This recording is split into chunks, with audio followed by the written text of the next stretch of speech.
This mark, considered as value, is the function of A. Detached from its carrier, in relation to the other objects of the economy. Everything else that A may be, in itself and independent of this relation, is irrelevant here. Every A1 or A2 which differs in quality is equal to A inasmuch as its value is also one mark, and because it has the same relation to quantitative exchange to B, C, D, and E. Money is simply that which is valuable, and economic value means to be exchangeable for something else. All other objects have a specific content from which they derive their value. Money derives its content from its value. It is value turned into a substance, the value of things without the things themselves. By sublimating the relativity of things, money seems to avoid relativity, just as the norms of reality are not subject to the same relativity that dominates reality, not in spite of but because the relations between things, in their independent life, significance and consistency, are the content of these norms.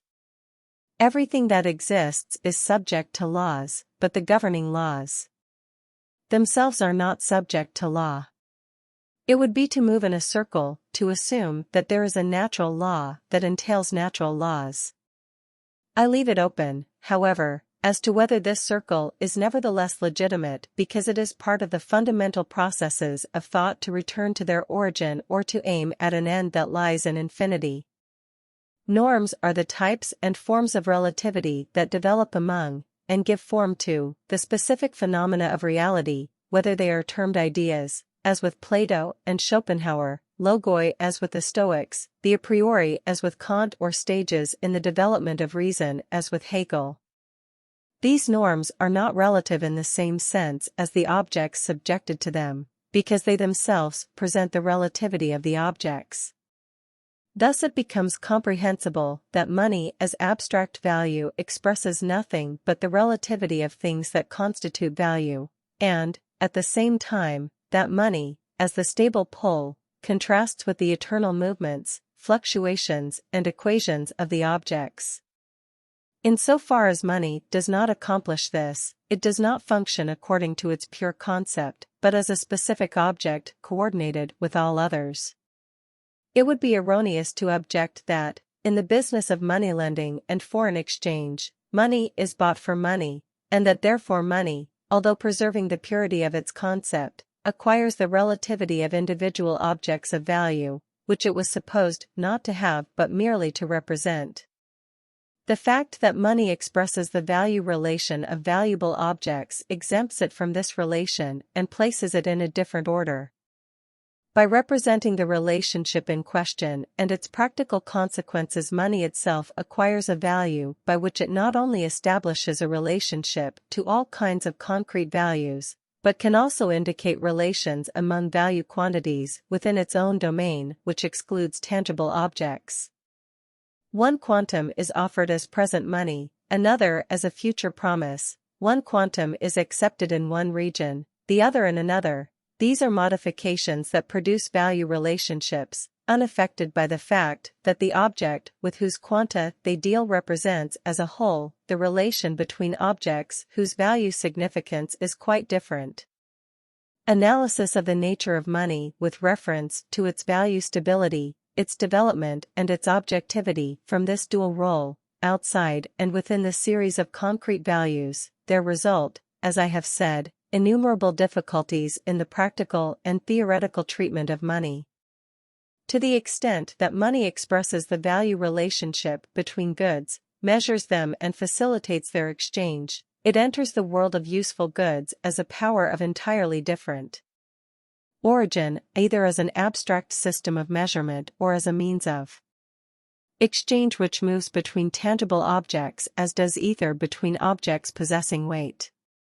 In order to perform these services, which depend upon its position outside all other goods, money has to be a concrete or specific value itself, and by performing these services it becomes such a value. In this manner, it becomes one of the links and conditions in the series with which it is, at the same time, contrasted. Its value becomes dependent upon supply and demand, its costs of production exert an influence, however slight, upon its value, it appears in qualitatively different values, etc. The payment of interest is a manifestation of this value which results from the functions of money. Or from another aspect, the dual role of money consists, on the one hand, in measuring the value relations of goods exchanged and, on the other, in being exchanged with these goods and thus itself becoming a quantity subject to measurement. Money is measured by the goods against which it is exchanged and also by money itself. For not only is money paid for by money, as the money market and interest-bearing loans show, but the money of one country becomes the measure of value for the money of another country, as is illustrated by foreign exchange transactions. Money is therefore one of those normative ideas that obey the norms that they themselves represent. All such cases result in first-order complications and circular movements of thought. Although these can be resolved, the Cretan who declares that all Cretans are liars, and falling under his own axiom condemns his own statement as a lie, the pessimist who brands the whole world as evil, so that his own theory must be so too, the skeptic who cannot maintain the truth of skepticism because he denies all truth, etc. Thus money stands as the measure and means of exchange above valuable objects, and because its services initially require a valuable representative and give value to their representative, money is ranked with those objects and is subsumed under the norms that are themselves derived from money. What is eventually measured as value is not money, which is merely the expression of value, but the objects, and changes in price signify a change in their relations to each other.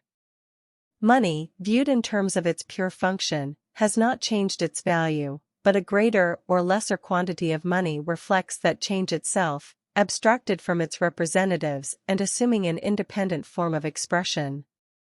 This condition of money is obviously the same as what is called its lack of qualities and lack of individuality. Since it stands between individual objects and in an equal relation to each of them, it has to be completely neutral. Here too, money represents the highest stage of development in a continuous series. This series is logically difficult but of great significance for our worldview, in which each link, although formed according to the formula of the series and an expression of its inner forces, at the same time differs from the series as a complementing, controlling or opposing power. The starting point of the series is formed by the irreplaceable values whose specific qualities are easily obscured by the analogy with money equivalents. There is a substitute for most things that we own, at least in the widest sense of the word, so that the total value of our existence would remain the same if we were to lose one thing and gain another instead.